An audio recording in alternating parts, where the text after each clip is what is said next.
Cyborg can win this fight. It sets up a possible matchup with this woman, Gina Carano, in what could be one of the biggest fights of the year. Hey, you ready? You ready? Let's fight! Cyborg Akano, 3 3-minute rounds. Akano, the judo specialist, says she wants to work on Cyborg's balance.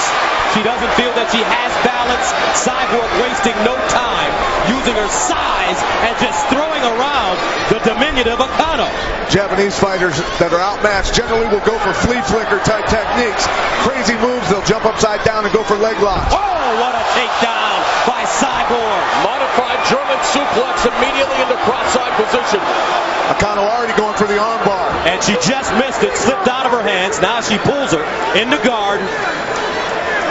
Akano feels comfortable that she can work Cyborg on the ground as well with her judo and wrestling skills. Let's work, let's work. And Cyborg's obviously feeling pretty confident everywhere, otherwise she wouldn't have taken her down. They have one common opponent in BJJ specialist Vanessa Porto. Akano lost via split decision to Porto. Cyborg won a unanimous decision. Cyborg, a purple belt in Brazilian Jiu-Jitsu, using her strength to push down Akano. Now she starts with her ground and pound. She has a very physical, in-your-face style of fighting. And Akano, being a Japanese fighter, they're always analytical fighters. Very tricky. Cyborg standing up. And ground and pound again. This is tough here. Akano with the up kick to back her up. And she remains calm and cool as she gets to her feet. Cyborg has already landed 13 of 22 strikes. Akano only 2 of 4. They spent 1 minute on the mat here in round 1. Cyborg stocking. Akano needs to stay outside that lead leg. I think she definitely doesn't want to be standing up and throwing kicks and eating punches like that. Triple right hand by Cyborg. Again, a takedown. And this is where the size and power is to Cyborg's advantage, just throwing her around like a rag doll. Cyborg coming in 7 pounds heavy. The weight 145 pounds. So she probably, as you mentioned, maybe 160 right now. At least, I would guess. And the size difference is so much here where you almost have to root for Akano because she's the underdog. Akano was the defunct Smack Girl promotion in Japan's 128-pound champion, moving up for this very tough test. Akano trying to make it out of the first round. 26 seconds remaining. Taking all the time in the world to rest. I've said it once, I'll say it again. I wish the women would fight 5-minute rounds like the guys. They deserve it. Absolutely. They're great athletes. They should be fighting 5-minute rounds. Slip by Cyborg. Low kick. Front kick by Akano. Nothing. Big left hook by Cyborg. And she also lands a looping right hand as the round ends. And Akano is tired and spent and in trouble. Here's Akano trying to tie her up, trying to stay in there, go for a judo throw. Cyborg simply used her power to throw her. Here she is sizing her up, wanting to throw the strikes. Big kick, flurries. She's so fast and punches like any man that's a great fighter. Here's Akano tying up the arm, wanting to hit a judo throw. Big suplex here by Cyborg. I tell you what, that takes a lot of power to hit that technique. And that's taking a page out of Akano's quarterman's playbook. Josh Barnett, one of the top heavyweights.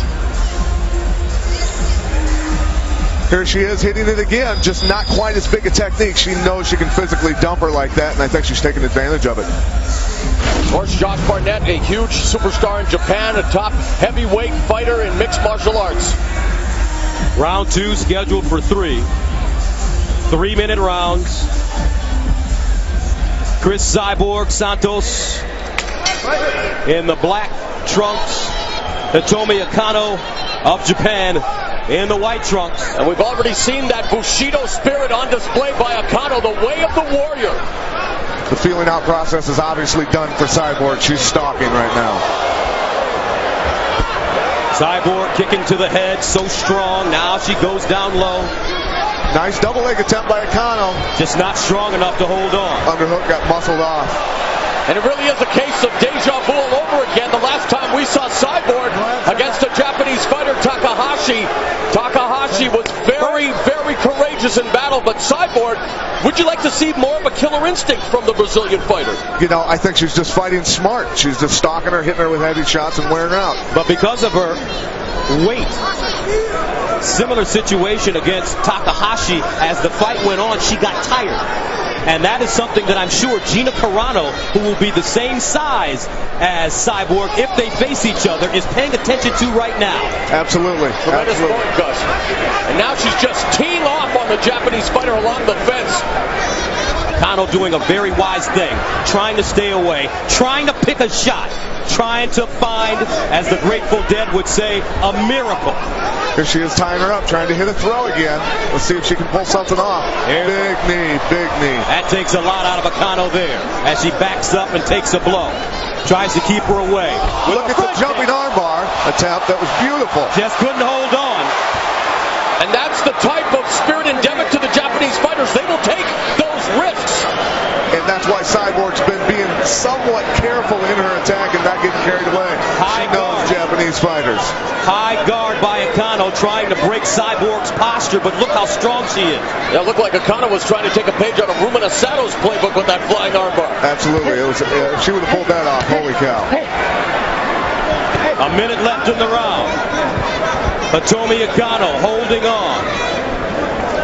What do you do down here if you're Akano? You've got to tie her up. I mean, you can't take that abuse. You can hear Cyborg growling when she punches. I tell you what, she's hitting hard. And Akano doesn't look that much worse for the wear. Hammer fist by Cyborg. Really stacking her up along the fence, using it to her